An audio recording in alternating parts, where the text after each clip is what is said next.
Thank you for calling Late Night Taco Delivery. If you are calling to place an order, unfortunately the store is closed due to the fact that we are about to record a podcast. We'll be closed for another half an hour-ish. If you're calling to listen to the show, congratulations, you are just in time.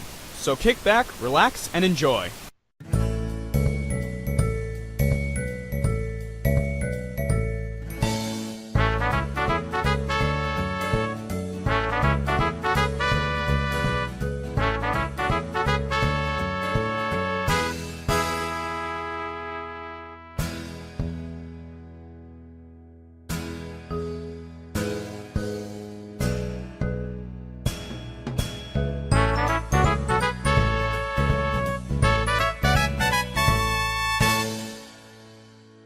Ladies and gentlemen, children of all ages, welcome to Late Night Taco Delivery. Late Night Taco Delivery! Yay! I'm your host, Daniel Gill. And I watched Eraserhead. Ah! Yeah. And you survived. Yes, I did. I'm here to tell the tale. Physically, at least. Yeah. In heaven, everything is fine. In heaven, everything is fine. Movie is messed up. It's so weird. Like, Go ahead. I've seen movies that are hard to describe, or you can't tell thing one about the plot or anything like that. This movie takes the cake because nobody can. Nobody knows what this is about. Maybe we're all just being punished because of this movie. I think it's funny that David Lynch and the production designer have never actually revealed how they did the baby. You mean the fact that the woman gave birth to E.T.? Yeah, no, they've never said how they done E.T. Anything, how it moves, what it's made out of, anything. They refuse. And when he cuts the bandages open and... Yeah. Wow. And then when they turn his head into erasers. That part I really enjoyed. Because that, my friend, is title justification. Oh, yes. It is just in general, hilarious movie. Just completely bonkers, but yes. And, by the way, if you haven't been paying attention, I'm Jonathan Knoll. Yes. This is my co-host, Jonathan Knoll, my podcast brother, as we have declared him to be. Indeed. Quit licking my hand. I will put you up there. Come on. There you go. The temporary station dog is bugging the snot out of me. So you now know the problem of pets. Oh, I have known the problem of pets for many years, but she just has been welded to my hip and has been just bugging me. And I've been sitting at my computer and she just comes up and lick my hand, lick. I'm like, no, stop that. But she looks at me like, she gives me this look like I have just, possibly farted on her and offended her greatly. Let's see, I also watched Pulp Fiction. Very good movie. Classic. Mm-hmm. Saw that in the theaters at the Clazel. Liked it a whole bunch. Also watched it with my brother, who then complained to me that every time he watches The Avengers, he now has to quote "And I will strike down with great vengeance and furious anger those who seek to oppose my brothers." Yes. Whenever and you Samuel will know me by the name of the Lord when I lay my vengeance upon thee. And then Samuel L. Jackson sends the Avengers into combat. Yes. That quote is actually on Nick Fury's headstone in Captain America 2, The Winter Soldier. Really? Yes. I really got to see that movie one of these days. I highly recommend it. Yes. But how are you doing? I'm okay. I've been house sitting for the last week. Kind of got laid up a couple days because I ate bad seafood. Mm-hmm. That's why I wasn't at work last week. I was starting to wonder. Yeah, I was like, dying. That's fair. I wouldn't show up either. I was going to go out camping this weekend, and then Saturday happened. Right. For those not in the know, we got hit with a record storm. It got so bad that water is actually coming up through the cracks in my basement floor. Mm-hmm. I'm in the experiment room, which is in the basement. Yeah, I actually have just a little bit of flooding in the corner over here.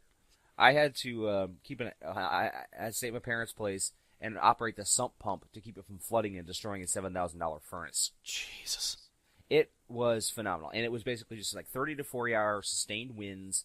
We got about 4.5 inches of rain. Mm-hmm. And I checked out the Portage River, and it nearly crested over the bridge. Jeez.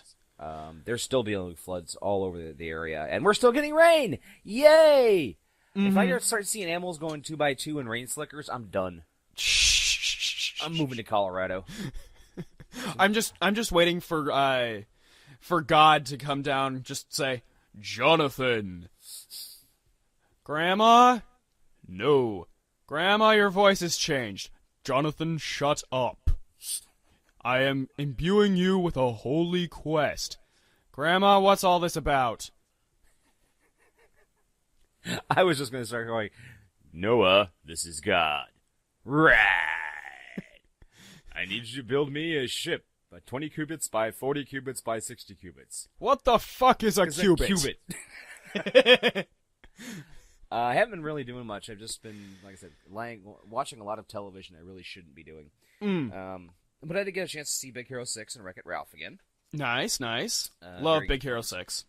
Big Hero 6 is a phenomenal movie, and I'm so glad it did so well.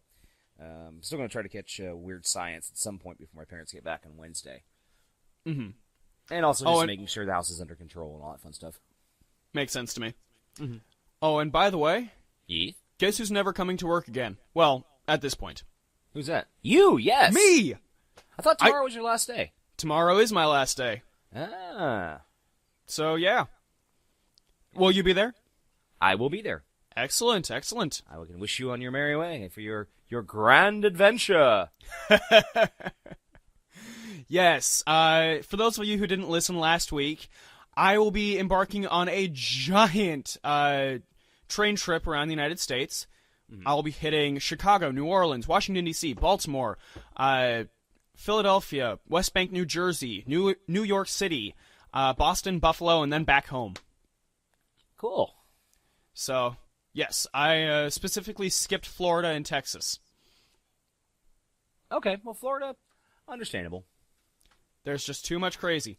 Yeah. Although, if ever I were to make Trip 2, which is the other part of the United States, then I will have to stop in Texas, at least in San Antonio and El Paso. San Antonio is a really nice city. They have the Riverwalk, which is really, really cool. It's just lined with beautiful restaurants and shops, and the Alamo is there. It's a lot smaller than you think it'd be. Yeah. And it's also formerly home to Riverwalk Jazz. Ooh. I miss that show. Sorry, I'm a huge NPR person. Gotcha. But no, El Paso is important also. Nice. What else have I been doing? Oh, I finished another one of the Wrinkle in Time books.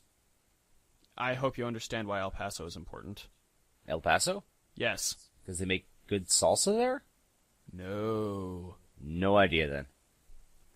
I'm probably going to feel really dumb when you tell me, aren't I? Probably.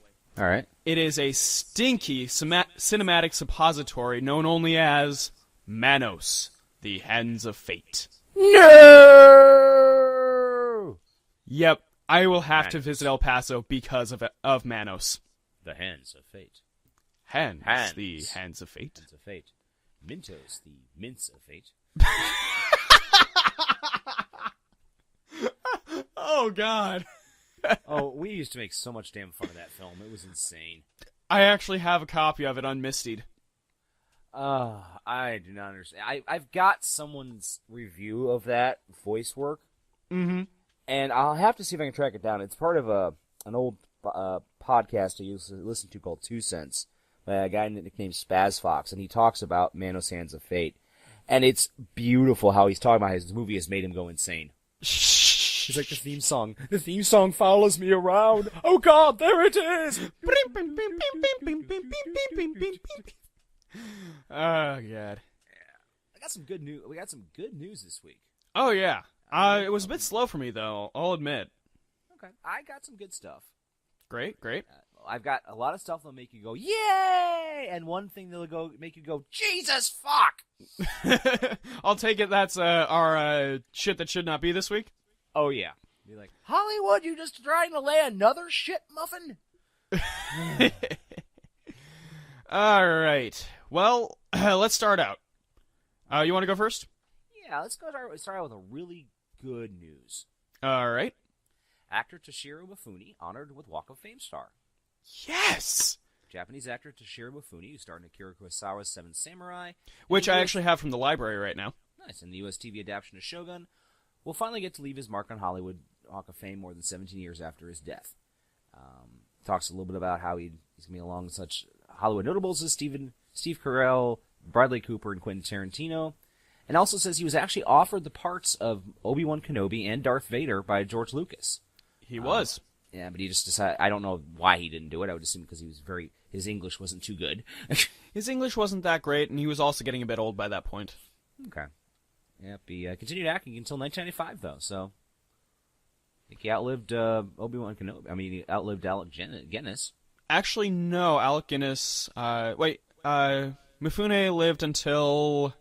95? No, 97. 95? 97. Oh, 97? Sorry. Yeah. Okay, I actually remember when Alec Guinness died. I was like 3 or 4. Okay, so he just barely made it through. All right, cool. Yep. I actually know that. I actually remember that day because on Wait, Wait, Don't Tell Me, my mom was playing and she got that question. Wait, your mom was on Wait, Wait, Don't Tell Me? Many, many years ago, yes. Holy cow. I learned something I never knew. I love that show.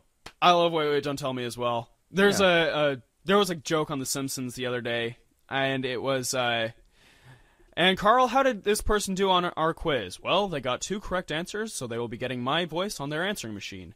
Can I get something else? It isn't. This isn't optional. That's great. It was too perfect. Let's see. So you remember how Marvel got Spider-Man back, right? Yes.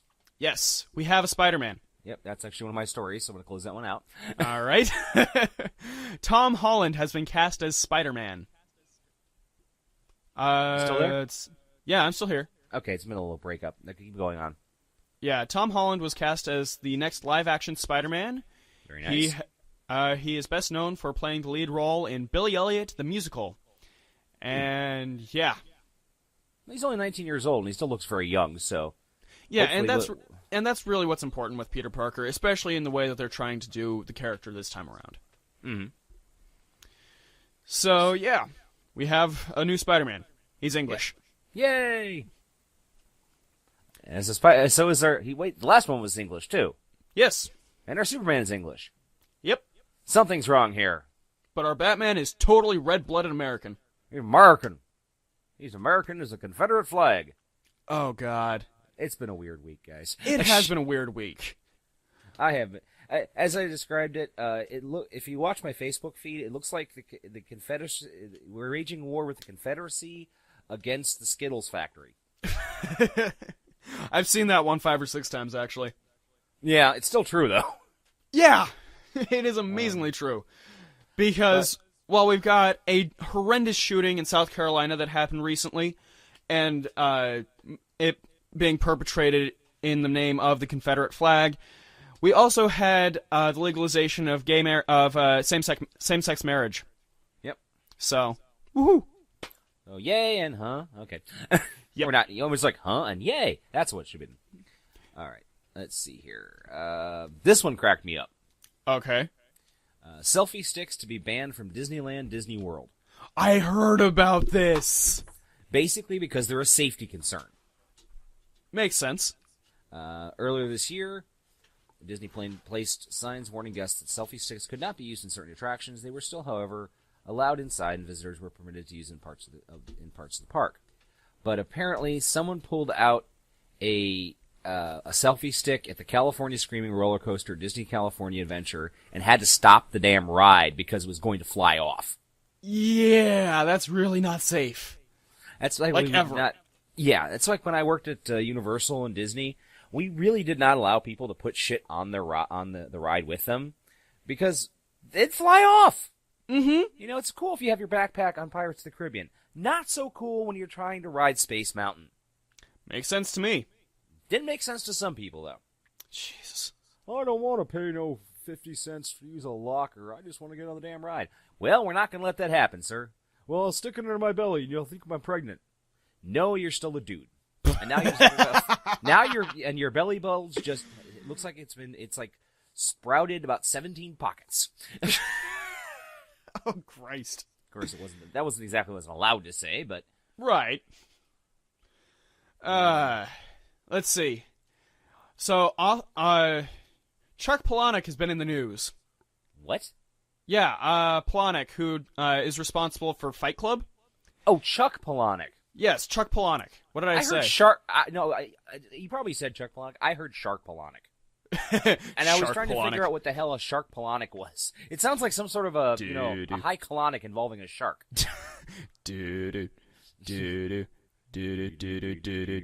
I want you to hit me as hard as you can.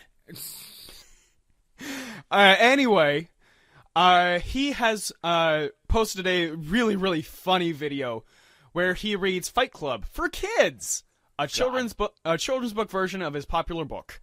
It is hilarious. I may have to check that out. There are a few rules for Horsing Around Club. 1, you do not talk about Horsing Around Club. 2, you do not talk about Horsing Around Club. It is terribly funny. If this is your first time at Horsing Around Club, you're gonna horse around. Yes. So yeah, there's that.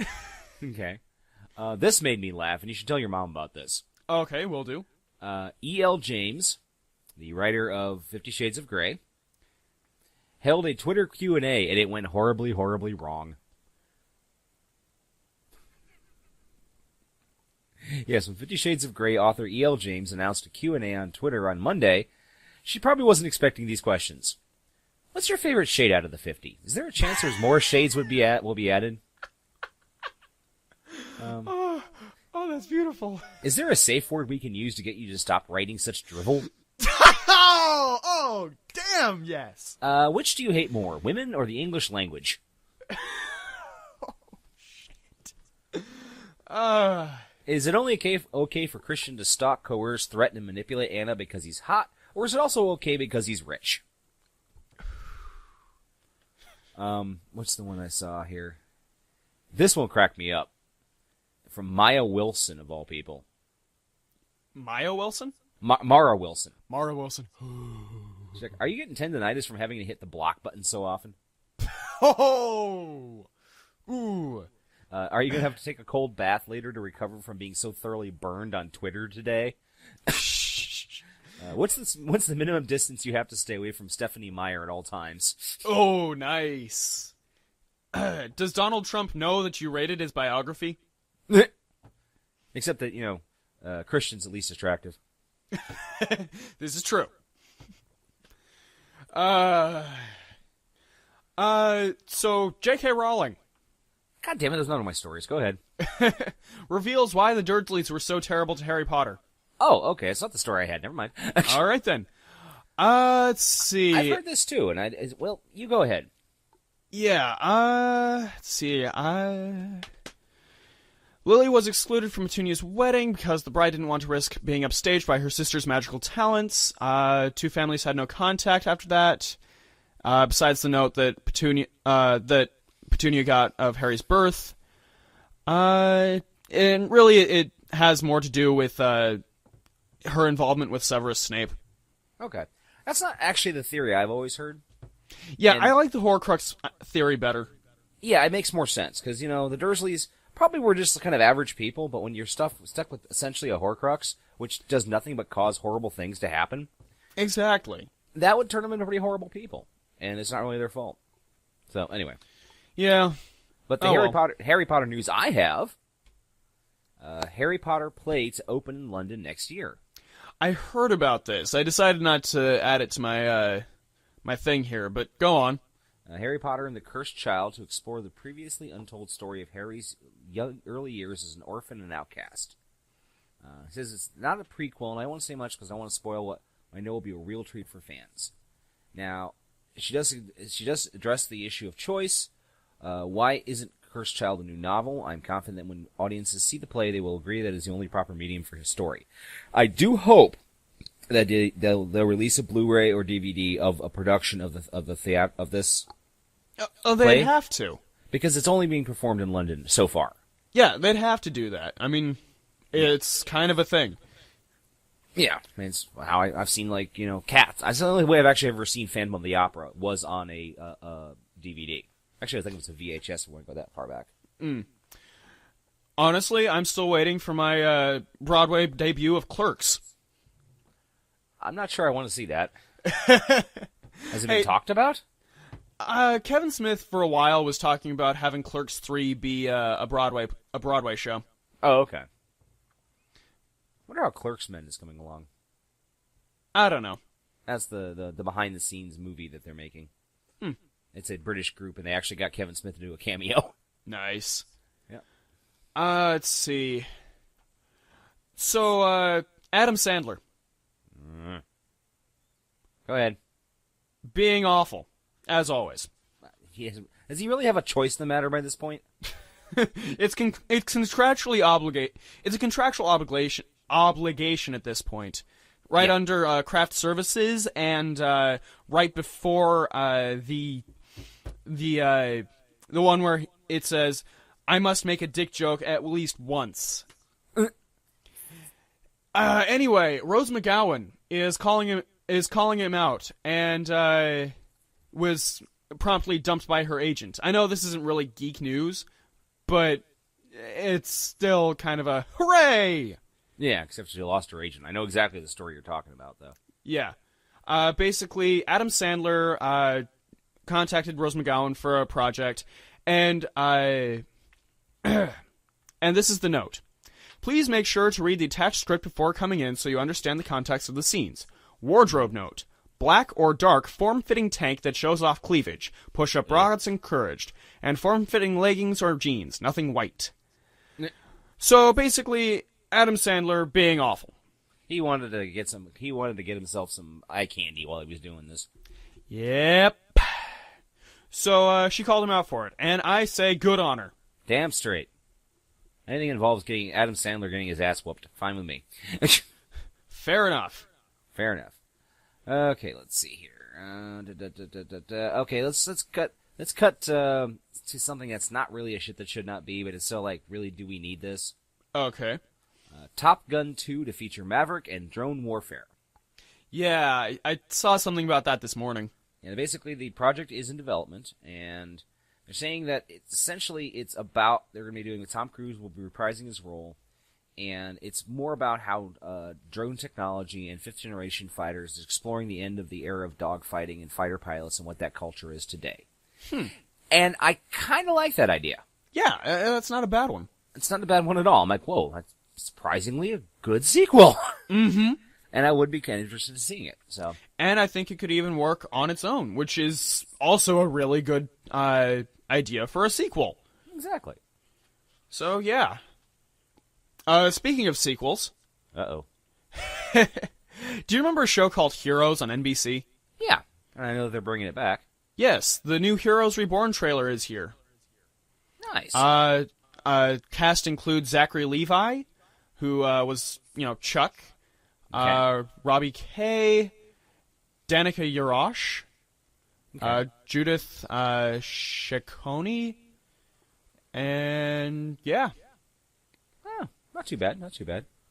So, yeah, we have a new Heroes series to look forward to. Well, so I don't know. I first watched the first season of Heroes and it was phenomenal. Yeah. And then after that it went... It's too bad it was killed off by the writer's strike. It was supposed to be. It was killed off by the writers.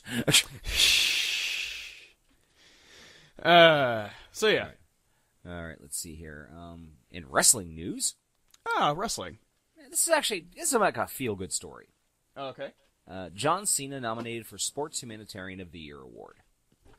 Good on him. Yeah, I don't know if you know much about John Cena. He's pretty much been the face of WWE for like the last 10 years. Yeah, that's all I know about him. Okay, he's the classic good guy character. He's always been the good guy. And a lot of fans think he sucks, and they think he's really cool. He's a very polarizing character. But he's a phenomenal athlete, really good wrestler. And he's granted nearly 500 wishes for children around the world, part of Make-A-Wish Foundation. Mm-hmm. I mean, that is so far above and beyond what anyone else has even managed to do. Yeah. He's very well known for his humanitarian and his charity work. So I think it would be a good thing for him to get honored by this. That's fair. And plus, this last year, since he slid down from being a top tier to a mid-card, he's having some of the best matches he's ever had. I mean, he's willing to take chances. He's doing some really phenomenal work. So if you ever get a chance to watch, if you ever have a brain aneurysm and decide to start watching wrestling like I do, give him a shot. So, yay. I'll watch Freddy Got Fingered first. Ouch. That was harsh, dude. Unnecessarily harsh. Nothing against wrestling. I just, if I'm gonna watch something that mind-numbing, I may as well go the full 9. All right, fine. Speaking of going the full 9, Batman Arkham Knight. It has some problems, and as a result, PC sales have been suspended because of performance issues. Yeah, I saw some of the glitches, and they were hilarious. Yeah, so Warner Brothers has decided to suspend the sales of the games until it's fixed. Mm-hmm. Well, people were reporting rain falling inside Wayne Manor. Alfred, did you burn the dinner again? Are the sprinklers going off? One guy just kept was stuck in a wall, and his arms just coming out, and Batman was just trying to punch him and couldn't. So basically, neither of them could do anything, and apparently it was a character you had to beat. Oh, ouch. So you literally could not continue on. I mean, some of the videos were just hilarious. I think there was one that was, somebody says, "Stop right there!" And then, I think it's Batman just starts flying up. Yeah. So, yeah. It's sad. It's sad news. Sad. Let's see here. Okay, I was gonna say I'll save that one for a little later because you're gonna need a happy one before I give you your shit that should not be. Okay. Okay. The cast of Suicide Squad has an on-set therapist. I heard about this. This is funny. Yeah, apparently David Ayer has reportedly hired an on-set therapist. Well, he's kind of like a therapist, more of a life coach, really. Mm-hmm. Adam Beach, who plays Slipknot in this film, said Ayers wants his actors to really get in the headspaces of their fucked up characters, but doesn't want them to help them pushing them so far they turn into real-life villains. Mm-hmm. So if your character is tormented, he wants you to torment yourself. He wants the real thing. We kind of have a therapist on board if you fall off the wagon and really are villainous. So they get to explore the very fine lines going on to the dark side, and he wants to make sure we finish the movie and don't disappear somewhere and then don't show up for work. So Suicide Squad doesn't necessarily sound like a party, especially with Jared Leto running around sending people live rats and a dead hog. I did not read that article, by the way. The fuck? Yeah, apparently Jared Leto's having way too much fun as Joker. That is not a Hollywood helper. That is the opposite of a Hollywood helper. That is a Hollywood unhelpful. That is a series of horrible events culminating in something awful. Oh, God. Speaking of becoming completely villainous. Okay. And this is one of those moments of I hang my head at living in Ohio. Uh-oh. Ohio Theater plays Insidious Chapter 3 instead of Inside Out. I heard about this. I'm sorry, I shouldn't laugh, but oh my God, that was so funny. You, sir, projectionist, are officially the villain of today's week. Why don't you go ahead and finish the story? Jasmine Moore just wanted to take 5 kids to see Pixar sensation Inside Out at the Danbury Cinema in Middletown, Ohio. Cute movie, yeah. But instead of that, and this is just something that you can look at and go, it says right on the tin, Insidious 3, not Inside Out. Well, actually, now that I think about it, it could happen. Yeah. But yeah, in recompense, the theater has given the poor affected youth of this terrible, horrible mix-up. Yeah, at least it's better than the porno before Frozen in Florida. Yeah, because that was a thing that happened. Yeah. But no, as a recompense, they have given each of the people who were harmed in this tickets to see Inside Out in 3D instead. Oh, how nice of them. Mm-hmm. All right. Wow. Though, just dude. Yeah. I have to relate this story. It has nothing to do with this. I just wanted to make sure I don't forget it as the show goes on. My 13-year-old cousin is on Facebook. Uh-huh. And she made a comment about, she loves anime apparently. She's like, I just think it'd be funny to watch the voice actresses when they have to like scream in the anime movies, see their voices and what their faces and what they're doing. And I almost typed back in, yeah, imagine having to watch them when they're doing hentai. Oh, God. And thankfully, my tac neuron fired. And I just basically related a little story from Spirited Away about the actress who was playing the mother. Uh-huh. They had to go buy her a bucket of KFC because she couldn't act like with her voice, like her mouth was full properly. Nice. So they actually have to give her chicken to do it. But I'm like, yeah, hentai. Holy shit, this is my 13-year-old cousin. I can't do this. Oh God. That's like, okay. Yeah, if you had done that, though, you would have officially become Tyler Durden. Oh, God, yes. Oh, actually, no, I became Tyler Durden earlier today. Oh, Jesus.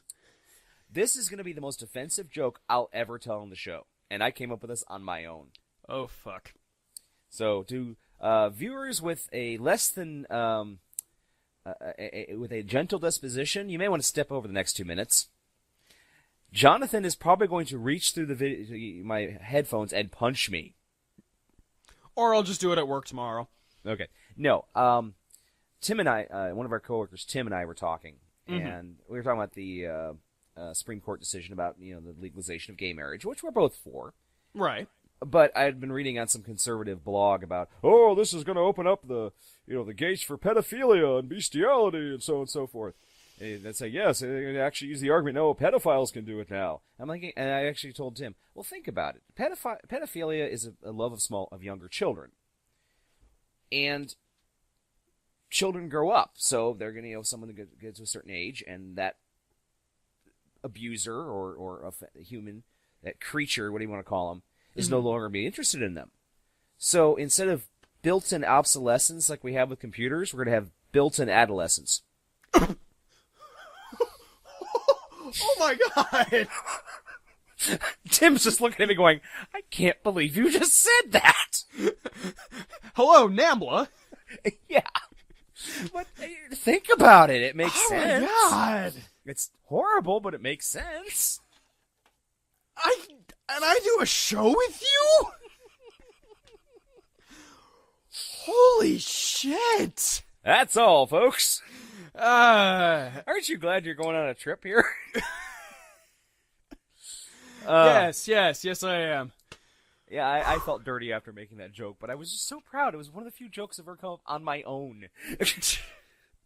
Let's have a happy story. Here's a story that will hopefully redeem you in my eyes, okay? Go for it. Actually, it's redeem you in my eyes, but that go works on. Too, yes. Back to the Future remake? Over my dead body, says Robert Zemeckis. Holy fuck yeah!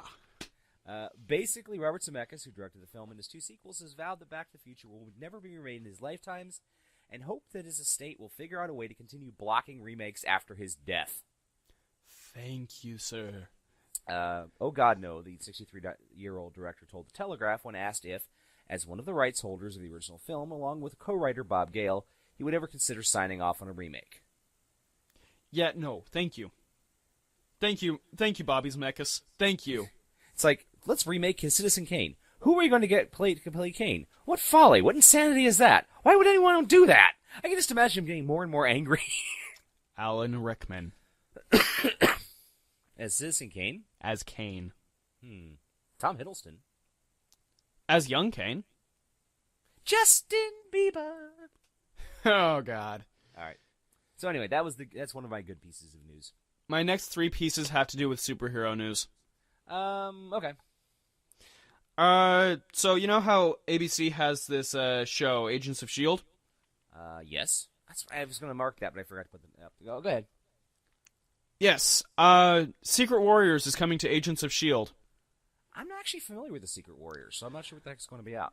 Let's see, Secret Warriors are a team of superpowered agents assembled by Nick Fury, including Daisy Quake Johnson, and, yeah, they're going to be drawn from Fury's Caterpillar initiative.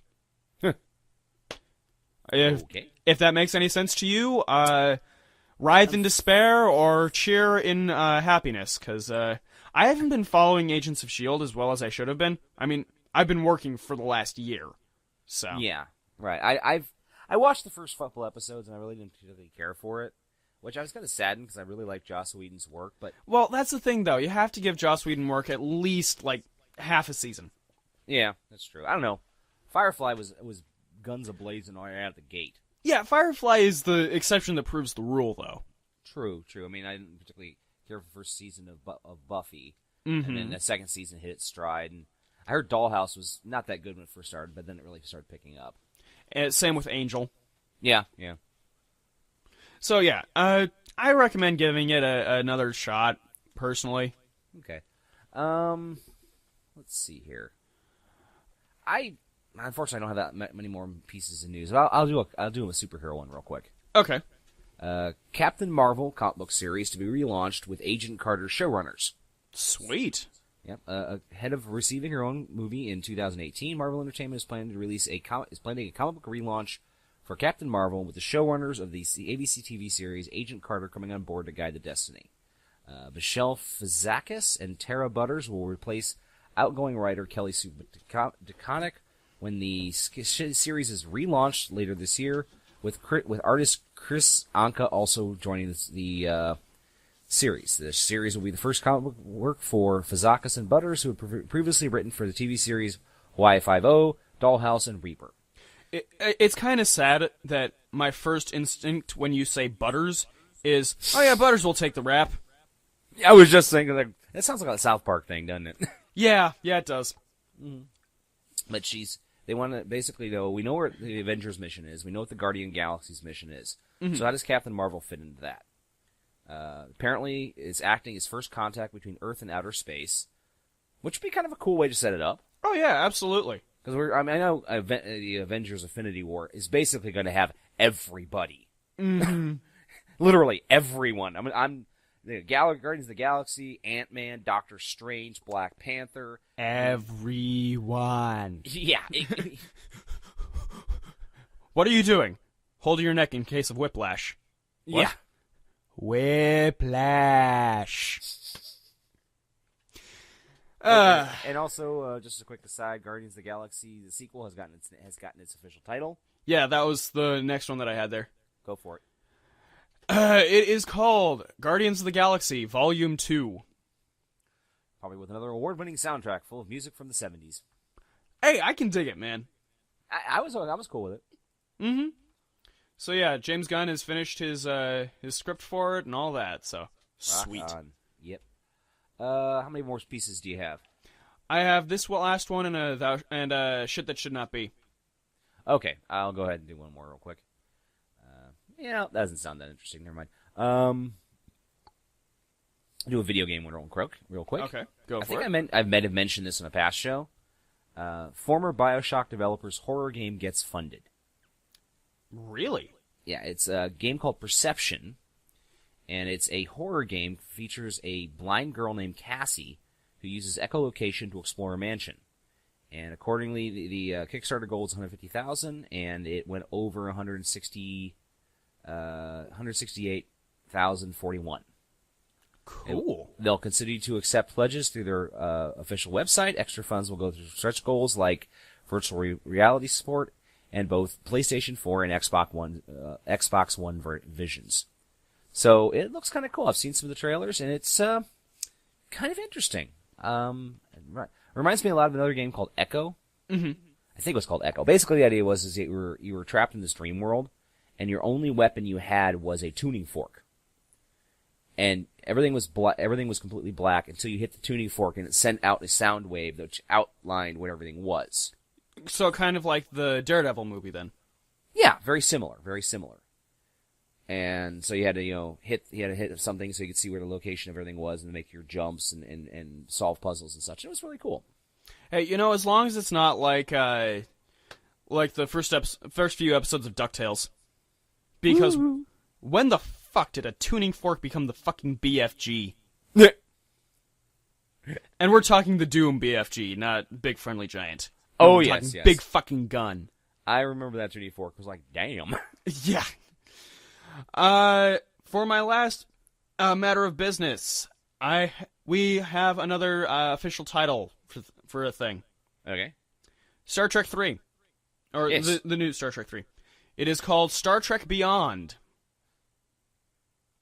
Okay. Yeah, I don't know. Basic. Into the Darkness had more of at least a more poetic feel to it. Mm-hmm. But it could be worse. Yep. Be like Star Trek 3 Electric Boogaloo. Oh, God. Star Trek 3 Electric Beagly. Beagly. Beagly. Beaglies. But yeah, okay. It was also released with the first official picture out of the shoot, and yeah, that's really all that's going on. Okay. You want to do your shit that should not be first, or shall I? I think I should do mine. Mine seems pretty minor. Okay. Bugs Bunny and Scooby-Doo return in new shows to boost Boomerang. Well, there was that Bugs Bunny cartoon that was been on Cartoon Network. Cartoon Network, yes. It's actually pretty damn funny. But that's not the point of Boomerang. Yeah, that's right. It's supposed to show old cartoons. Exactly. The entire point of Boomerang is to be basically cartoon for TV Land for cartoons. Yeah. But even TV Land started making original programming. Seriously? Yeah. Is nothing sacred anymore? There's a show called Hot in Detroit. It's a sitcom about middle-aged ladies and Betty White living in Cleveland. Wow. Yeah. All right. Go for it. Yours will probably crush this. I don't know, man. This is not a Disney thing, so it's not that thank horrible. God. Yeah. The Rock to star in movie based on classic Rampage arcade game. Which one? Rampage. Don't you remember that? Oh, Rampage. Sorry. Yeah, Rampage, where you were a lizard, a wolf, or a giant gorilla, and you would basically try to destroy city blocks as quickly as possible and eat people. Huh. It was actually a lot of fun. But they're basically The Rock is going to try to star in a movie based on this. Whether he's going to be the monster or not has not been explained yet. Hang on a minute. Didn't Uwe Boll try to make these movies? And Rampage was actually based on another video game. Oh, boy. Basically a spree shooter. Basically, you run around and just shoot people. Oh, good. Yeah, but they weren't able to defend themselves or anything. He was just basically a straight up homicidal maniac, much like Uwe Boll. So I think that caps us off for the geek news. Oh, just one more thing. Ghostbusters reboot reveals new costumes. I forgot to mention that. Oh, rad. And they don't look bad. Thankfully, they're not doing anything. There's no TNA involved. They basically just look like the utility suits from the original films. Great. And once again, Chris Hemsworth is the receptionist. Yes. So yeah, that caps us off for the geek news. Yes. Now, this week we don't really have much of a topic. Yeah, Jonathan decided he wanted me to tell stories. Yeah, because and I'm like, well, the thing is my stories always kind of come out of another conversation. I'm like, oh yeah, this one time at band camp. Well, I guess we can start with one thing. Last night, this is actually something that you posted. Okay. I didn't actually get to bed until 4:30 in the morning. All right. I know, I'm awful. But, it was because of something you posted. Really? Yes. Diaclone. Ringing any bells? Diaclone? Yes. Before there were Transformers, there was Diaclone. Oh, yes. The original Transformers, where they originally came from. It was so cool. I just fell down an internet rabbit hole because of it. Yeah, I only posted that because I'm like, I want to watch this, but I don't have time right now. Yeah, 14 minutes of commercials. It was amazing. I actually got to see the first Optimus Prime. Yeah. Well, I always thought it was I remember when I was a kid, I didn't understand why this was happening. Mm-hmm. And I didn't understand basically that is it Hasbro or Mattel? Hasbro. Hasbro had purchased a couple different toy lines, like Diacon and Microman, and combined the two with a story written by Marvel Comics to basically sell these toys. And I didn't understand why, like, Optimus Prime had a little guy sitting inside him. I'm like, why is there a little dude in there? That doesn't make any sense. Mm-hmm. And but I do remember how awesome the Jetwing doll was. Oh my god! And that was because it was based on the original Macross. They had purchased the rights to the original Macross saga, which is what Robotech was based off of. Mm-hmm.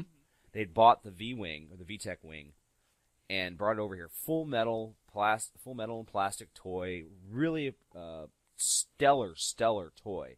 And when Matchbox tried to tried to do a Robotech line of toys, they couldn't get that one. God. I mean, that would have been a showstopper right there. It was amazing. Yeah. I don't remember any fun stories from when I was a kid involving my toys. I never really had that many Transformers because they were relatively expensive. Mm-hmm. But G.I. Joes and everything, they could have no problems. G.I. Joes were like $2 a pop.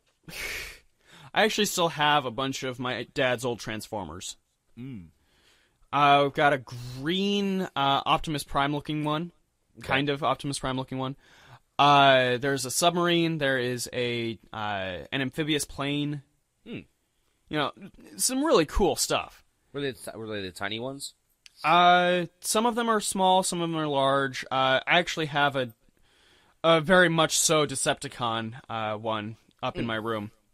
Okay. But yeah, actually, I've got a story that you haven't told on the show. Okay. Paris Hilton. Nah. I haven't told Dad. I could have told that. Sure, I told that one during one of the Disney shows, but I'll tell it again. No, you have never told this one. Okay. For my viewers who don't know, I used to work at Disney World from 2004 to 2006, or technically 2004 to 2005, and then I got another job working at a well, I can say the name actually because they're out of business, called Starabilias, which sold autographed memorabilia, which unfortunately turned out to be fake. But anyway, so I'm working 2004, and Florida, this is one of the reasons I've decided I'm never leaving Ohio again. Because every time I move out of Ohio, natural disasters hit me. 2004 was a record-setting year for hurricanes, and they all hit Orlando.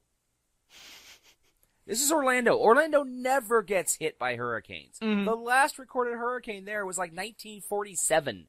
It's Beach City, USA, man. It doesn't happen. Exactly. It's landlocked. It does not get hit with the hurricanes. Oh no, I moved down there and I got whooped. So anyway, one of the shows I used to work on was called Fantasmic. Mm-hmm. And it's this huge outdoor production. It's beautiful, a lot of fireworks, a lot of water effects, a lot of lasers. It's outdoors. And there's no covering on the stage for the audience or the stage. So if the weather gets too fierce, we have to shut down. Right. Well, one of the nights I was there, they actually needed to close the show. They needed to close the show down because we're watching the bands of clouds coming in. We're like, we could probably do the show, but like an hour and a half later is when the outer edge of the storm would hit. Mm-hmm. We don't want to take that chance. Right. Because it's like a half an hour show. So anyway, they decided to call the show and stuck me on the front gate with a radio to basically let everyone and their screaming children know that we are sorry, but due to inclement weather, this performance of Fantasmic has been canceled. We do apologize for any inconvenience and thank you for your time here at Walt Disney World Studios. No, you do not get it. You cannot get a refund because this was originally included as part of your ticket price. Mm-hmm. And, for the most part, people are very annoyed, but they're not physically angry. They're not, like, screaming in my face. as soon as I said the word hurricane, they were cool with it. Right. And then Paris Hilton showed up with her entourage and one Disney handler who looked like he'd been hit by a nuclear bomb. Nuclear, sir. Nuclear. I always pronounce it badly. I have never pronounced it properly. Anyway, so he looked shell-shocked. That's the best way I can describe it. Now, They just keep wanting to go on the rides. I can't go any more rides, man. I don't even think it was about the rides. It was about her demands. Apparently, and this is information I heard secondhand later, is that when she showed up with her entourage, she was not wearing something that was family appropriate. So we had to give her a free T-shirt because she's Paris Hilton, and can't kick her out back the door. So she comes up to me, and she's a relatively short girl. She's like 5'6", 5'7". Mm-hmm. She's wearing these like ridiculous heels. I'm like, how can you walk all day in those, lady? And she's like, I don't care about any stupid hurricane. I brought all these people out here. I paid all this money. I demand you do Fantasmic. I'm looking at her going, due to inclement weather, we do apologize, but this performance of Fantasmic has been canceled. Mm-hmm. And she's like, looking right up in my face. And she's like, do you know who I am? I'm like, yes, Miss Hilton, I know exactly who you are. Unfortunately, due to inclement weather, this performance of Fantasmic has been canceled. We do apologize for any inconvenience. Mm. And I'm turning into an art form, though, at this point. She's just like screaming at me, like, due to inclement weather. And finally, she demands to see my manager. Mm-hmm. I have never heard more stellar words in my life. Oh, God. Get on the horn. Oh, Eugene. Eugene was a 6'4", 260 pounds of pure marine-bred muscle combat medic who had just gotten back from a tour in Iraq. So picture Peter Boyle from Young Frankenstein, except with a lot more muscles. Yes. And combat training. Yeah, he was a brick wall. I mean, I could literally hear him coming down the path and watch the trees swaying back and forth. And he's like, boom, boom, boom, boom, boom, boom. I kind of want to see this as an animated short. Just.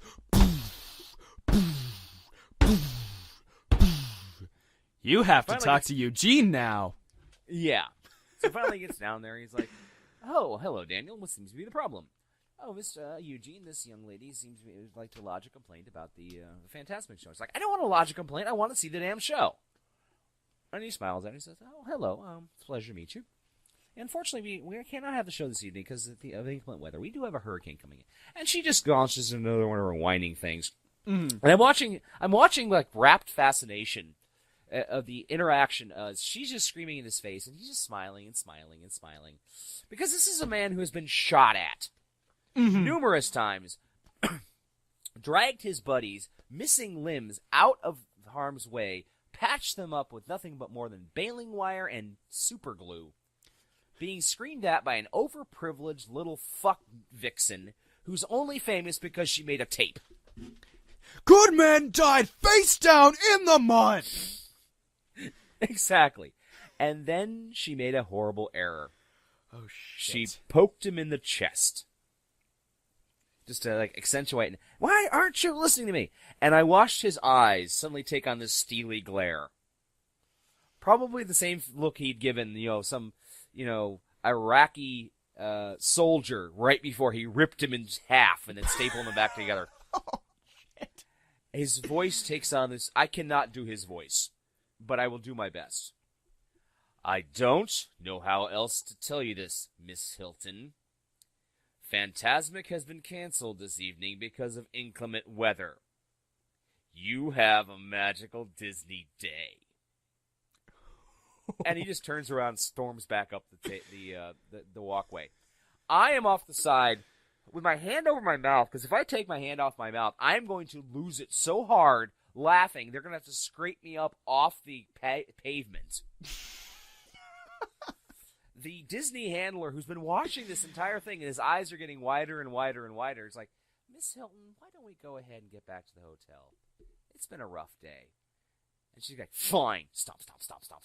As soon as she gets out of the area, people who've been, gathered around taking a picture of this are dying. And I'm just like, does anyone else have any questions about the cancellation of Fantasmic this evening? Nope. Have a magical Disney day. That's just your cue to leave. Yeah. Oh my God. It was so damn funny. Oh, that's good. Let's see. Other ones that you haven't told on the show. Oh, we blew up a family sandwich once. What? I'd forgotten about that one, yeah. No, we blew up a family's lunch. Now, remember this is in 2004. A lot of heightened security. Right. I mean, this is the first time they actually had armed guards frisking people before they came in the parks. It was really kind of sad to watch. Oh, you're... Okay. I understand now why blowing up the sandwich. But go on. So, a report comes down of a suspicious package in bushes. And so they brought... Now, Disney, believe it or not, has an extremely good security squad. I believe that. Ex-military, some of the best that money can buy. And they bring in the bomb-sniffing dog. Anybody not found happy will be taken off the lot and put into our special room. Our special room of happiness. And not so much that. But, get out of my face, dog. Sorry. Someone wants to play. But, so they bring the bomb-sniffing dog, who sniffs this suspicious package and starts going nuts. Oh, shit. Because apparently, whatever this family had made out of their meal, I'm thinking it was ham, was like the dog's favorite treat. Ouch. Yeah. So the dog's like, when he's reacting basically exactly how he would if he found a bomb or a ham sandwich. So they call the bomb squad in, and one of the ways you can actually take care of this is you put a small explosives around the package, and you set it off, and then it basically contains the explosion or whatever is going to be inside it. Right. And they cleared off, 100-yard radius, and I'm, standing there looking like as all important and stern as I possibly can as a Disney employee. Mm-hmm. And the explosion goes off. And there's a distinct smell of burnt ham. Oh. And this family, which has been watching and relatively too embarrassed to say anything, finally murmurs, "That was our lunch." Ouch. It was a British family. It was trying to save money on, bringing food in the park. Oh, the poor dears. And they're just like, they finally fessed up. I'm like, we're terribly sorry. We were trying to save money, and that was our lunch. Oh. And to their credit, Disney did buy him lunch after that. That's fair and absolutely admirable. But I was just like, we blew up a family's lunch. Now, there is another story that I just remembered you haven't told yet. Right. It has to do with putting on a laser show in your hotel room. Oh, God, this requires a lot of setup. Go for it. Yes. Get out of... Down. Sorry. Like I said, someone really wants to play. You might want to introduce the station husky. No, this isn't the station husky. This is the temporary station dog. Remember, I'm still house sitting. Oh yeah. This is Missy, the temporary station dog, who is speaks Spanish. We discovered. Really? Well, real quick story. Basically, they got her out of the pound, but she'd been swept up out of a housing unit, which is well known for having migrant workers. Mm-hmm. Because we do live in a very large farming community. And apparently whoever owned her did not claim her because, for whatever reason, maybe didn't know where to get it, didn't know, didn't speak enough English to come to the pound and get her. Maybe they were illegal. We don't know. But we discovered that if you say various words like sí or no, or unfortunately I can't remember a lot of Spanish, but we discovered if we say down in Spanish, she'll jump down. So yeah, I think it's rather amusing. But anyway, laser show. Sorry, got off track there for a second. All right, it's no problem. As some of you may remember, I am or have been in the past a furry. Yes. I know it's not exactly the proudest fandom I've ever been involved in, but it could be a lot worse. It had a proud history at one point. It did. It went away. Very far away. A bunch of whiny babies. And porn. Lots of porn. Lots of porn. Well, the biggest furry convention that's held in the world is called Anthrocon, and it's held in Pittsburgh, Pennsylvania. Mm-hmm. Now, at the time, this was being held in Philadelphia. Now, Dr. Samuel Conway, who is the chairman and has been since like 1998, and he really should step down. He and I used to be good friends, but he's been so full of himself. I'm like, I don't even want to deal with it anymore. Mm-hmm. But he had this habit of inviting big media guests that were somehow involved, even cursory with furry. Like Norman Jackson, who was a Disney animator for a number of years, or Seiya Sakai, who created Usagi Yojimbo, or Usagi Yojimbo, or however you pronounce it. Mm-hmm. And the guests always had a good time. Well, the year this was going on was the same year that Dan DeCarlo, the creator of Josie and the Pussycats, was having a lot of problems with Archie Comics because he claimed he wanted some compensation for when they turned his comic book into the Josie and the Pussycats movie. Yes, the ill-fated and constantly referenced because of this new Gem and the Holograms movie. Right. Now, actually, I've heard the movie's not that bad in retrospect, but it was just, for the time, it was like, Jesus fucking Christ.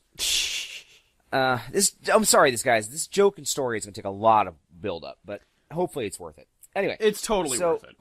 Okay. But, Dan DeCarlo had been the main Archie Comics artist for 30 years. Mm-hmm. And as soon as he went, guys, I'd like to get some compensation for this film, they basically dumped his ass like in last week's news. It was sad. It was so goddamn sad. Yeah, that's just not right. I mean, they even started going back in the old comics and, like, taking his damn name out. Yeah, that's really not cool. In the reprints. So, Uncle Kagi got him, Dr. Samuel Conway. He's known as Uncle Kagi in the furry fandom. Go for it. So he invited him as his guest of honor for Anthrocon. And he came along with his beautiful wife, Josie, mm-hmm. who is the namesake of Josie the Pussycats. And she is this just dearest, sweetest old French lady. I would have never guessed. Really? No, apparently Dan DeCarlo had served in World War II and actually stormed the beaches of Normandy. And during the breakout across France, he had met Josie, and they'd kept in contact, and after the war, they got married. And she came to the United States, and she was just a classy, she's the epitome of a classy broad. Mm-hmm. And they had a wonderful time. And then the next year, unfortunately, Mr. DeCarlo passed away. Right. Well, Samuel Conway invited her on his own dime to come to Anthrocon to help cheer her up. Because in the time period at Anthrocon, Josie had become very good friends with Dr. Conway's mom. Yes. Who was another epitome of a classy broad. Mm-hmm. Just big, bombastic, apparently was used to ride a motorcycle, did all these crazy things when she was younger. Really, really cool lady. Mm-hmm. And, oh my God. And then, so, now that I've got this all set up, let me tell you the rest of the story. Yeah, no. It's all good. It's all good. I got a buddy of mine named Matt Davis, who is one of the few professional laserists in the country. Mm-hmm. Now, when I say a professional laserist, this is a guy who sets up those giant laser shows you see at like Pink Floyd concerts and amusement parks and at Fantasmic, for example, the laser designs there. He builds and designs the lasers. He designs the shows. He's one of the top 3 in his field, probably top 2, if he's not the number 1. I mean, the guy does phenomenal work. And now he's got a fireworks license, so stand back. And you see, this is the other reason why I'm glad we have this show, because now we can shout the guy out. Yes, Matt Davis, fantastic dude. I'll see if I can link to his website on Radioactive Walrus if you want to check out some of the work he does. Please do. Make sure you do that so that I can also put this in the description of the show, too. Okay. So one of the things he used to do is he'd come over to our apartment and basically put on theatrical quality laser shows in my damn apartment. And we would flood the room with fog, and 5 of us, 6 of us would just sit there and have play beautiful sound on the stereo my roommate owned. The one the crazy guy tried to steal with a sword, but that's a different story. Right. I remember that one. I'm not sure if I told that story or not. You did tell that story, but it's totally worth telling again. Okay. Pardon me. So, we decided to try to do this laser show in our room, at a hotel room. Right. So we flooded the fog, and we invited a couple friends. Mm-hmm. The problem is a couple friends invited some more friends, and the next thing we know, we've got 30 people stuffed in a hotel room with a maximum occupancy of 10. And we've got fog coming out underneath the floor, underneath the door, and we've got, Dolby surround sound speaker systems blasting. People are just screaming and hollering because, it's like you're walking through solid light, and these awesome animations and fantastic things are going on. We're like, fuck, we're gonna die. And then there's an angry pounding on the door. And there he is, all 5'6" of quivering rage, is Dr. Samuel Conway. With security. Shit. We are so fucked. Yeah, you're totally boned by that point. Yeah, and he just, starts, we turn the power off, and we're like, hi. And he just starts yanting and raving and saying, this is ridiculous. How can you have a party like this? Da, da, da, da. Even though we've all been in the room parties that are even bigger than this, and he never said a damn thing. Apparently, the problem was that his room was very close to ours. Oh, God. And he was trying to have a nice little soiree, and we're just like, oompa, oompa, oompa, oompa, oompa. Kick your face out. Wiki, wiki, wiki. Yeah, and we're just like, hi. And he's like, I can't believe you people are so irresponsible. Da, da, da, da, da. And from the back of the room, we suddenly hear, oh, Samuel, would you just shut the hell up? And we turn around, and there is Mrs. Conway and Josie DiCarlo drinking white wine and having the time of their freaking lives. 'Cause God damn it, why not? And I'm like, when did they get here? And Samuel's like, Mom! She's like, Samuel, shut the door and go away. And he did. And he's like, and she's just like, please, dears, continue. So we reflooded and put the fog and put the music up, and it was just fantastic. And the next morning, I'm hungover as hell. I'm like, oh my God, that was a great evening, but I'm regretting it now.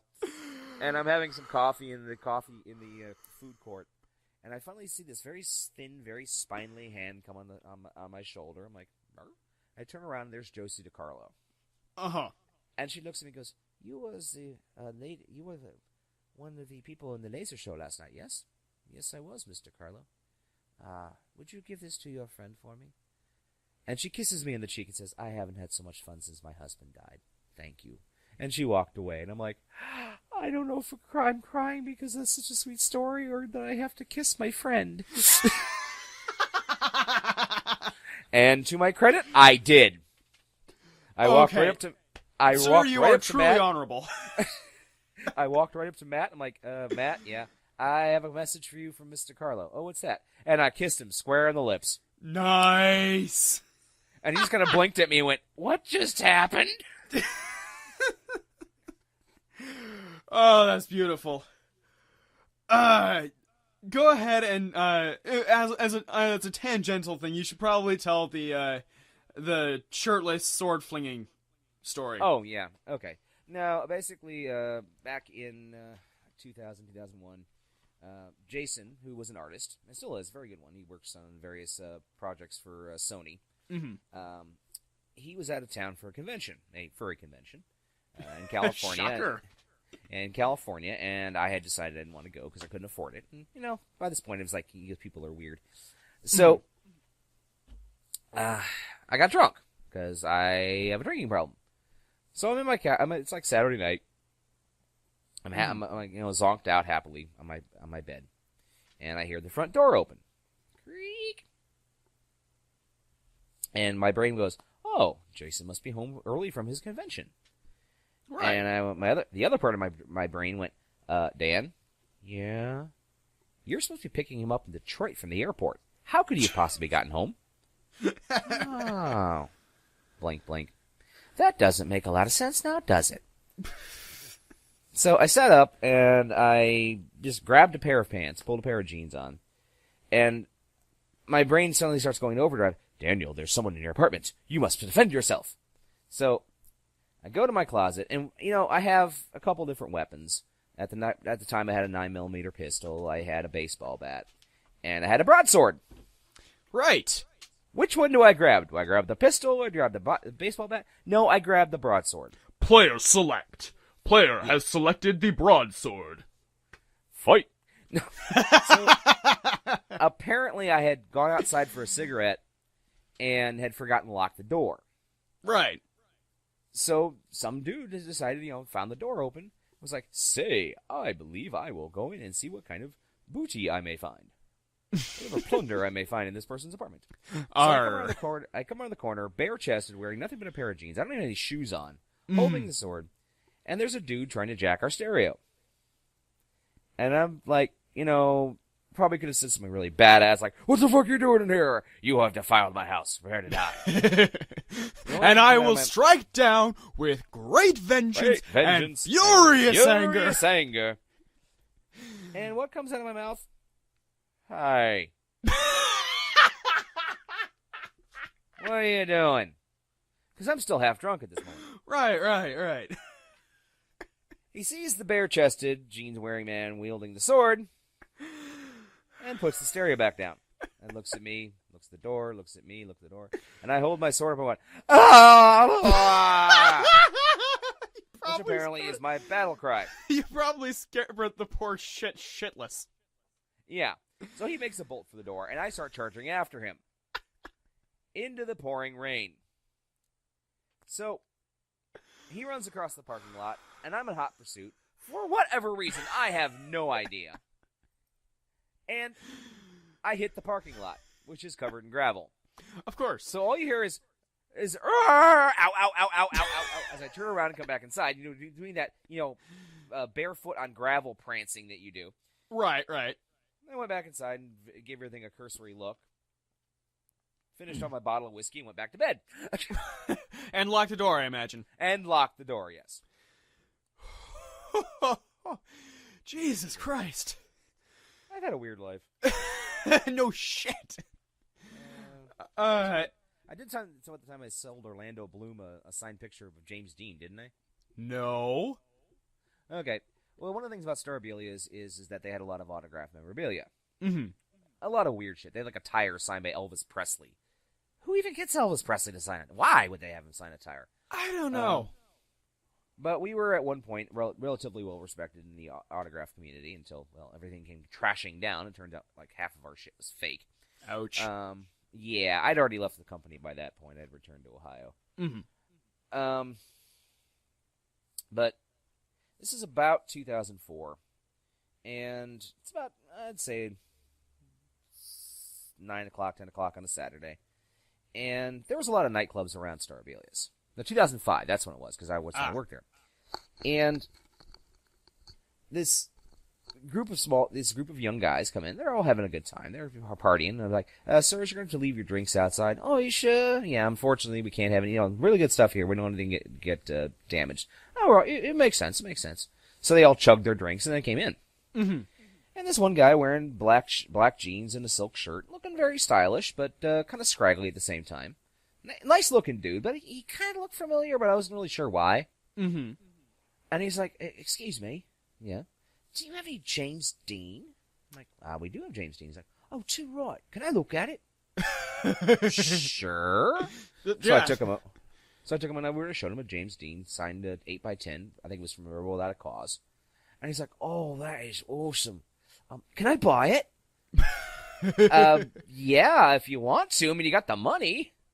So he's like, yeah, I need to have it shipped over here.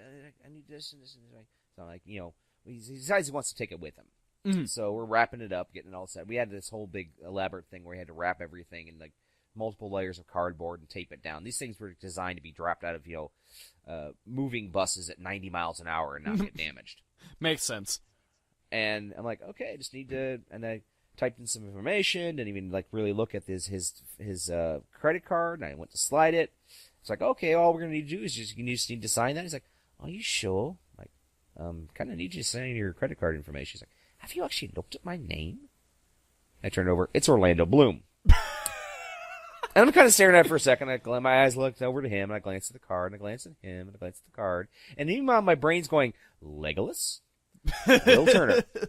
Legolas, Will Turner, the dude from Kingdom of Heaven. Because he really hadn't been in that many movies yet. Right. And the first thing that popped in my head, I liked you in Black Hawk Down. Oh, God. Because that's the one where he falls out of the helicopter and nearly dies. Uh-huh. And he just kind of blinks at me, and he gets this broad grin. He's like, "Too right, man. You've got some fucking balls on you." Oh, Jesus. Well, he tells me like, those people say they love me as Legolas or from Pirates, but you fucking went to my first movie. You are awesome. So not only did you sell him a picture of James Dean, but you also made his day. Yes. Oh, God. It was funny. Let's see. You've also met Mark Hamill, as you told us in our very first episode. Yes, that was a great story. Mm-hmm. You also told us that you met Warwick Davis.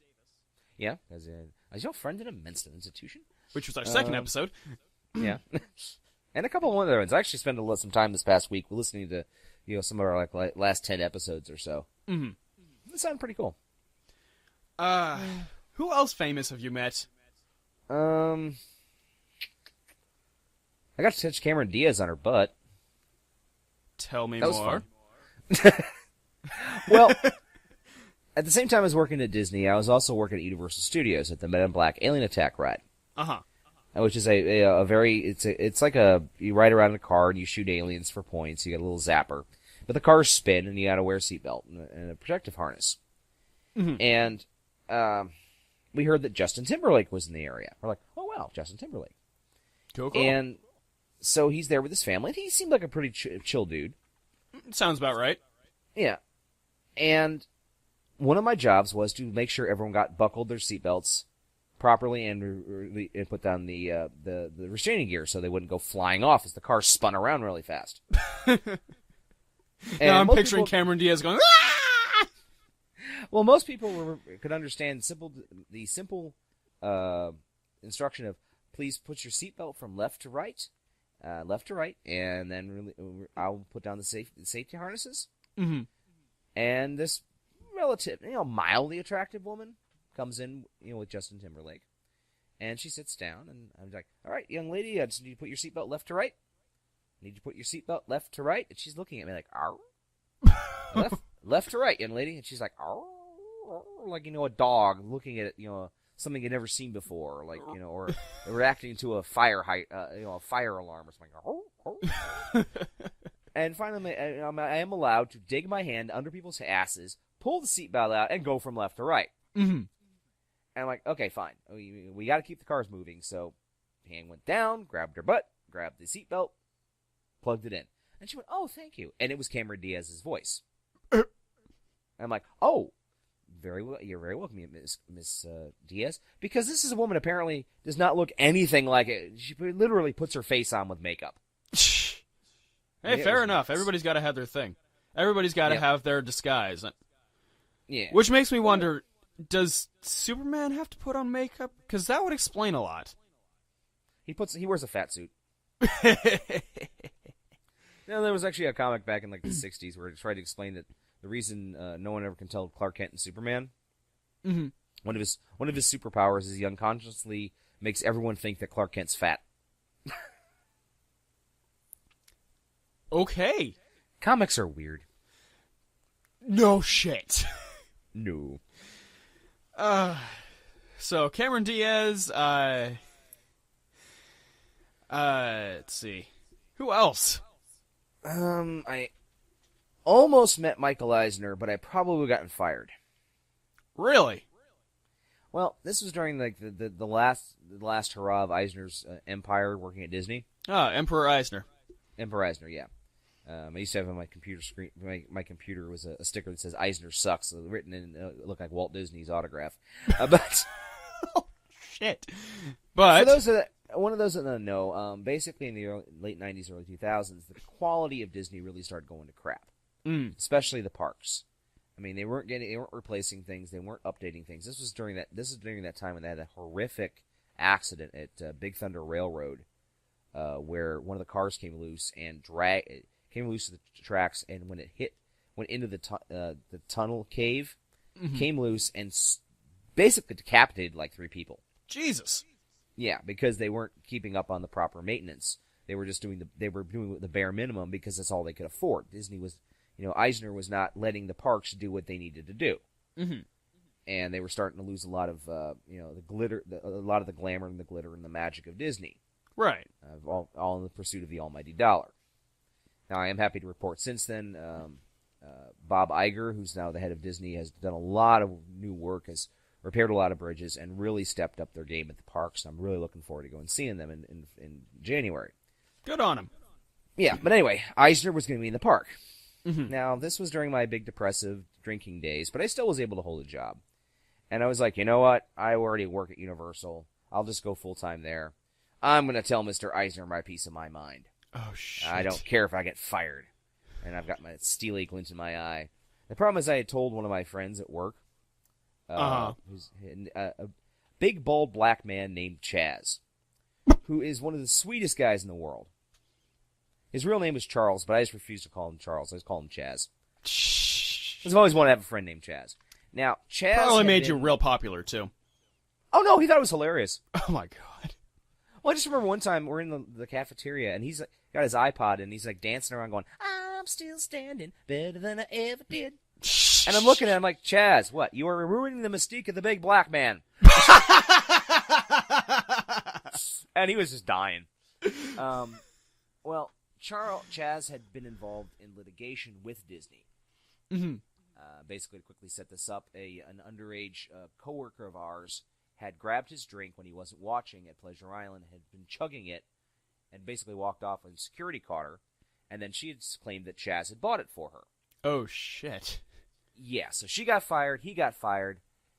He failed a claim of being falsely fired, Mm-hmm. and because I was part of the drinking party, I was able to back him up. And it took about 3 months, but finally he got back with he got an upgrade job and a raise. Nice. And one of his jobs was to help, guide celebrities around the parks. And that day happened to be Michael Eisner. Mm-hmm. So I'm just standing there waiting. I'm just standing there watching the parade, and I look over, and there's Michael Eisner and all these guys in suits. And I'm like, ha-ha! Now's my chance. Here I come to save the day. Here I come to ruin my ass, And on the way, I suddenly see Chaz, and Chaz looks at me, and he's like, and he leans over to Michael Eisner and whispers something. And Michael Eisner's like, oh, okay. And he gets up and leaves. And Chaz is like, walk away, give me a thumbs up. I'm like, rrr. Like I said, he saved my job that day. So I was able to when I left Disney, I left with my head held high, which turned out to be the best thing. That is a positive. Never try to get fired from a job, I've discovered. Makes sense to me. Oh, yeah. So, what brought you to Disney anyway? Well, I've been a huge Disney freak my entire life. Of course. And I always wanted to work for them. And originally what I was trying to do when I got to Disney in 2004 was to get into the animation department, which literally closed 2 months before I got hired. Jesus. Yeah, I was going to try to be a writer or work in the Imagineering or something. The problem is I discovered when I got there is that it's pretty much it's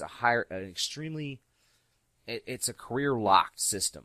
Mm-hmm. What I'm trying to say is unless you can get in somewhere, know some people, and manage to get extremely lucky, you're essentially going to be stuck in the same job the rest of your life. Right. You're never going to be able to move up the career ladder. And there is no climbing up the echelon ladder for you. You will forever be Boy Skylark. I have no idea what that means. But yes, I basically was stuck there.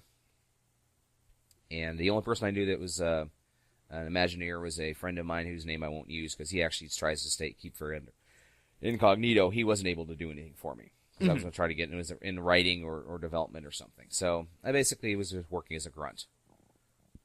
And I liked working at Disney, but like I said, there was a lot of the glamour was gone at the time. Right. Universal at the time, and I still even to this day, treated their employees and had better. They treated them better and had better parks. Mm-hmm. The attention to quality, the excitement of the rides. They were basically outclassing Disney at every turn they could. Right. The only thing they didn't have was Disney's name. Right. Like for example, let's just say, as I said in 2004, there were 4 hurricanes. Mm-hmm. And the days that I couldn't work at Disney, they didn't pay any of the employees because they had to close the parks. Right. But the days I was scheduled to work at Universal and they had the hurricanes, they paid us. Which was a class move, in my opinion. Oh, yeah, totally classy. for Thanksgiving one year, they gave every one of their employees a frozen turkey for free. Nice. And if you had to work on Thanksgiving or Christmas Eve, they would give you a free meal with all the trimmings. Nice. Yeah, seriously. And this wasn't like this was not like crappy, it wasn't crappy food. This was good quality turkey, man. It was good quality turkey and stuffing and mashed potatoes and everything. Okay, now I'm fucking hungry. Thanks so fucking much. You're welcome. But Universal seemed to really step it up. And then, basically, from what I've seen, when Disney's California Adventure opened up, basically Eisner thought they could just throw up, the Disney name and some generic rides and everyone flocked to it. And no one did. It was a big black eye for the company, and it really kind of raised up and grew against what was happening for Disney, and that's when Eisner left. Right. And it's when Bob Iger came in, and he took a look at what Universal was doing, and also the bridges that Eisner had burned, like with George Lucas, for example. Right. Originally, what happened was George Lucas had taken a look at the Star Tours ride at Disney MGM Studios, and he wanted to upgrade it. Makes sense. He wanted a digital projection. He wanted cleaned up because it was still using the original 70mm film from when it was produced in '86. God damn. And don't get me wrong, it was fun. Don't get me wrong, it's still it's a fun film, but you can actually you can see it's a 70mm film. And he even offered to Eisner, we will make you a brand new film, brand new special effects, everything, on our dime if you will upgrade the Star Tours cars for us. And Eisner said, no, the original is just fine. Yeesh. Yeah. So George Lucas was not happy about this. No, I imagine not. But when Lucas left, when Eisner left, Iger met with Lucas, said, we'll be more than happy to upgrade it. You still want to do the special stuff. So they really upgraded Star Tours, and then the Harry Potter ride came out at Harry Potter Land came out at Universal, which is really funny because originally Disney was supposed to get that. Really? Yeah. At the last moment, Universal outbid them. Yeesh. And from everything, and it really shook up Disney at the parks anyway. And when they saw how good the Harry Potter stuff was, and it's phenomenal from what I understand. Yeah, from everything I've been hearing from it, it's amazing. Yeah. So they went in and they upgraded their Fantasyland, so it actually looks like you're in a storybook village now with a castle and everything. And it's really quite beautiful. And Disney's doing a lot of good stuff. I just hope that I don't know. I haven't kept in contact with any of my old coworkers, so I'm hoping that they're treating him better. But I doubt it. Well, a lot of the problem is that one of the reasons I moved out of Florida, besides the everything down there trying to eat me, alligators, if fire it's not ants. trying to kill you, fuck you, or otherwise, yeah, you're fucked anyway. Oh yeah. It was like the morning I woke up and went out, got showered, dressed, ate my breakfast, opened the front door, and there's a 6-foot alligator sunning itself behind my car. And I kind of blinked for a couple seconds and closed the door. And called work and says, I'm going to be late. Well, why is that? There's a 6-foot alligator behind my car. Oh, call animal control and come in when you can. I'm not going to be marked for tardy? Oh, no problem. I'm living in a state where alligators are a decent excuse for tardiness? Shit, I'd be calling in all the time. Hey, there's an alligator in front of my car this time. Yeah. But and it started hissing at me.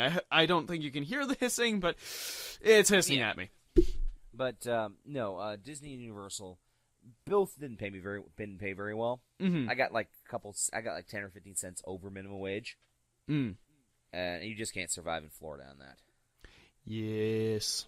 And also Disney and Universal are both drawing from the same hiring pool. But a lot of them are teenage kids, working after school. Right. A lot of them are college interns, and a lot of them are snowbirds. Snowbirds? Oh, people who go down to Florida in the winter. Ah, gotcha. Basically, retirees that don't want to keep busy and work a couple hours a week, so they keep their benefits of being a Disney employee. Like, are you enjoying yourself? Sorry, the dog's licking my hand happily. Oh. She's just like this look of absolute ecstasy on her face while she's like lick, lick, lick, lick, lick, lick, lick. Anyway, no. If you had a Disney employee, or you're a Disney cast member, sorry, you got a card that you get like 15% off or 20% off any Disney merchandise in the parks or in the Disney stores. Right. Universal paid us like 10 cents more than Disney did, and we got 25% off anything in the Universal studio. Nice. Which was not bad. Mm-hmm. And there's some cool stuff. I really wish I'd gotten, like, one of the really high quality Back to the Future cars that they were selling. Oh, that'd been cool. Yeah. But, no. I don't regret working there. I'm never going to do it again. Mm-hmm.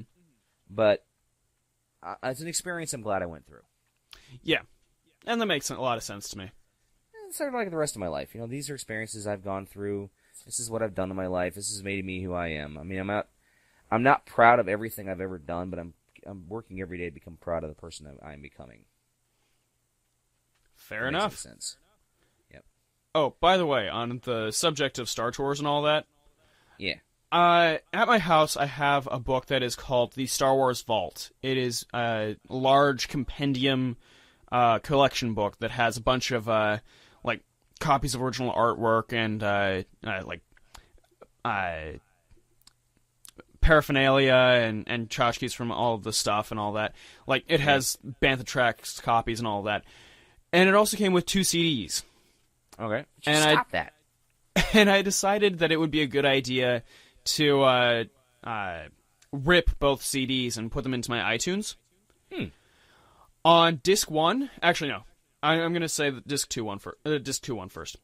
On disc 2, track 1, Star Tours Adventure pre-show and ride soundtrack. Nice. Mm-hmm. And on Does it have disc a narration? 1, yes, pre-show and Okay. ride soundtrack. So yeah, it probably has the narration on there. Okay. And disc 1, Carrie Fisher as Princess Leia sings her heart out in the Star Wars Holiday Special. Oh, dear Lord. I have the Life Day song. Wow. On my computer. Just wow. Mm-hmm. Which, of course, then made me go on another internet rabbit hole, which just...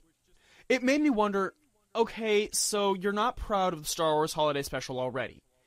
You're also... and this is a George Lucas thing. You're not proud of the Holiday Special. And you're not proud of the original Star Wars, much to the fans' chagrin. Is there anything he's proud of? I'm starting to wonder. But it made me think, why not just do a Star Wars Holiday Special edition? Where this time the Imperial officer shoots first. Or, something like that. Just clean it up, give us a nice copy of it. You don't even have to release the original if you don't want to. No. Just, heck, do something, and it will make money. The cash cow will come back. So, yeah. Okay. I think that's about it for this evening. I think so. I think we've kicked the dead horse tonight. Oh, God, yes.